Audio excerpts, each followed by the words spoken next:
একটা জিনিস খুব সুন্দরভাবে আসলে ব্লকটা গোনা দিয়ে বাঁধা আর কি, 3 ইঞ্চি ব্লক।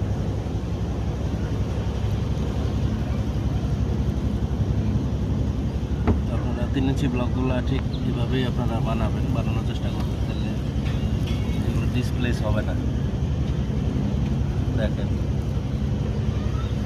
প্রত্যেকটা 3 ইঞ্চি ব্লক কত সুন্দর করে গোনা দিয়ে আটকে আছে। এখানে ভাইব্রেশন হলেও এগুলো ডিসপ্লেস হবে না। দেখেন সঠিক নিয়মটা আমরা কি করি, গোনা ছাড়া বা এগুলা দিয়ে রাখি, পরে ভাইব্রেশন করলে এগুলা অটো সরে যায়। এখানে প্রত্যেকটা